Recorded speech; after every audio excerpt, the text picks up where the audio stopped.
દોસ્તો, આજે આપણે થોડી રાજકારણ વિશે વાતો કરીએ કે આપણે દેશની અંદર નેતાઓ જ્યારે ચૂંટણી લડવા આવે ત્યારે એમની આવક શું બતાવે છે. 10 લાખ, 15 લાખ, 20 લાખ, બરાબર છે. અને એના 5 વર્ષ પછીના ચૂંટણીમાં શું એમની આવક હોય છે. તો એ બધી આવક આવે છે ક્યાંથી? કારણ કે કોઈ પણ નેતા હોય, ધારાસભ્ય હોય, સાંસદ સભ્ય હોય, કોઈ પણ હોય, એમનો પગાર શું હોય? 1 લાખ, 1.5 લાખ, 2 લાખ, વર્ષના 12 લાખ ગણો, 5 વર્ષના 60 લાખ ગણો, 70 લાખ ગણો ટોટલ ઇન્કમ એમની. બાકીની સગવડ તો બધી સરકાર પૂરી પાડે જ છે, જનતાના પૈસાથી બધું ફ્રીમાં આપે જ છે. તો એ લોકોની 5 વર્ષમાં આટલી ઇન્કમ આવે ક્યાંથી? જરાક વિચારવા જેવી વાત છે. કેમ કે આપણે તો ખાલી વોટ આપીને છૂટા થઈ જઈએ છીએ. ભાજપનો છે કે કોંગ્રેસનો છે કે કોઈ પણ પાર્ટીનો હોય, એ નેતાને આપણે શેના માટે લાવીએ છીએ? કે જનતાની સેવા કરવા માટે. તો એ નેતા શું કરે છે 5 વર્ષમાં?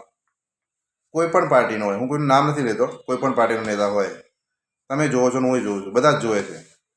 એ નેતાઓ શું કરે છે? નકરો ભ્રષ્ટાચાર. એમને જે પદ મળ્યા છે એમાંથી જેટલો ભ્રષ્ટાચાર થાય એટલો કરી લે છે એ લોકો. જનતાની કોઈ સેવા થતી નથી. તો આમાં મૂર્ખા કોણ છે? પબ્લિક છે કે નેતાઓ છે? હું તો પબ્લિકને જ મૂકું છું કે તમે નેતાને વોટ આપો છો તો એ નેતો તમારા શહેરનું, તમારા રાજ્યનું કે તમારા દેશનું ભલું કરે છે કે પછી નકરા એના જ ગજા ભરે છે? તો બીજા 5 વર્ષમાં તમે જાગતા કેમ નથી કે આ ભાઈ નકરો ભ્રષ્ટાચારી છે, તો એને શું કામ વોટ આપો છો? ચલો, ભ્રષ્ટાચાર તો ઠીક છે. રાજકારણની અંદર 80% લોકો એવા છે કે ગુનાહિત છે, કે કોઈ પણ સભ્ય પર 2 ગુના, 5 ગુના, 10 ગુના, એટલા ગુનાઓ લોકો પર લાગેલા છે, તો પણ છતાં આપણે એને વોટ આપીને જીતાડીએ છીએ. તો મૂર્ખ એ લોકો નથી, મૂર્ખ આપણે જનતા છીએ. કે આવા લોકોને સપોર્ટ કરીને તમે આગળ કેમ લાવો છો?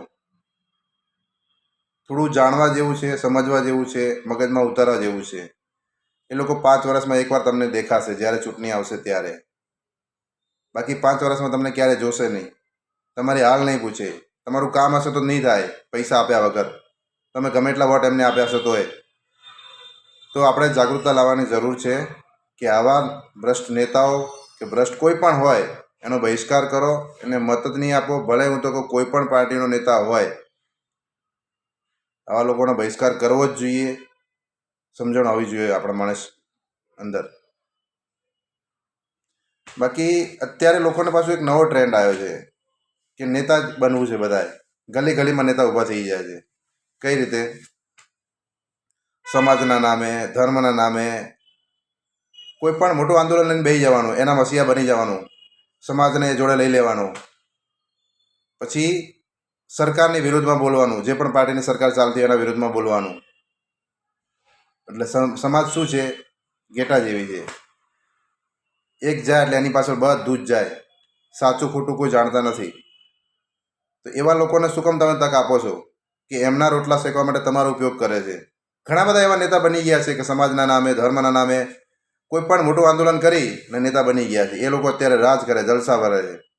અને એની પાછળ જે લોકો માર ખાધી છે, કેસ કબાડામાં ફસાયા છે, એ લોકો અત્યારે કોર્ટની તારીખો ભરે છે, ગવર્મેન્ટના ધક્કા ખાય છે. તો તમે જાગતા કેમ નથી કે આવા જે તકવાળા છે, તમારો ઉપયોગ કરે છે, એવા લોકોને તમે શું કામ વોટ આપો છો? જરાક જાગૃતતા લાવો આપણામાં. હું તો કહું, કોઈ પણ પાર્ટીનો નેતા હોય, જો તમારું કામ કરે, તમારા એરિયાનું કામ કરે, શહેરનું કામ કરે, રાજ્યનું કામ કરે યા દેશનું કામ કરે, એને જ તમે વોટ આપો. કોઈ પણ પાર્ટીનો નેતા હોય, કોઈ પણ પાર્ટીનો નેતા આપણા ઘરે ભલું કરવા નહીં આવે. આપણે જાતે કમાઈ અને જાતે જ આપણા ઘરનું ચલાવવાનું છે. એટલે ખોટા રાજકારણની અંદર પાછળ પાગલ નહીં બનો. ઘણા કાર્યકર્તા મેં એવા જોયા છે, 20-20, 25-25, 30-30 વર્ષથી ખાલી ઝંડા લઈને જ ફરે છે, પોતાના ઘરના પેટ્રોલ બાળીને. એ લોકોને કંઈ જ નથી મળતું. અને એમના ઉપરના મસીહા અત્યારે કરોડો અરબોની સંપત્તિમાં ફરે છે. અને બીજું કે આપણે ભારત દેશની અંદર એવા લોકોને એવા સ્થાન આપી દીધા છે કે એમને કંઈ લેવા દેવાય નથી. ગૃહમંત્રી તો કહે કોને અપાય? ગૃહ ખાતું કોને અપાય તમારા હિસાબે? કોઈ મોટો આઈએસ ઓફિસર હોય, એજ્યુકેશનવાળો, ભણેલો ગણેલો, એને અપાય, જેથી કરીને એને માહિતી હોય કે ગૃહ ખાતામાં શું કરવું. આ તો એવા લોકોને ગૃહ ખાતું આપી દીધું છે કે એને કંઈ વસ્તુની ખબર નથી. શિક્ષણ ખાતું તો એ પણ એવું જ છે કે મોટા પ્રોફેસર હોય સ્કૂલના, એમને અપાય. એજ્યુકેશન હોય કે શિક્ષણ ખાતું શું છે એને અપાય. તો એવા લોકોને આપી દીધું કે એને કંઈ ખબર જ માહિતી જ નથી. મતલબ કોઈ પણ ખાતું હોય, શિક્ષણ હોય, ગૃહ હોય, કોઈ પણ ખાતું હોય, આપણે બધો પર્ટિક્યુલર નથી કહેતા કોઈનું, પણ એક વાત છે. તો તમે એવા લોકોને આપો કે જેથી કરીને વિકાસ કરે દેશનો. બાકી તો આમ જ રામ રાજ ને પ્રજા સુખી એવું જ થવાનું છે. 5 વર્ષ તમને એકવાર નેતાઓ દેખાશે, તમારી જોડે ફોટા પડાવશે, અને 5 વર્ષ પછી એમનું કામ થયા, તમે કોણ ને હું કોણ. એટલે જાગૃતતા લાવો આપણી અંદર, અને જે આપણો નેતા આપણા એરિયાનું, આપણા દેશનું, આપણા રાજ્યનું કામ કરે છે એને જ વોટ આપો. જનતાની વચ્ચે ઊભો રહીને કામ કરે છે એને વોટ આપો. નથી કે ખાલી બણગા ફોડે છે.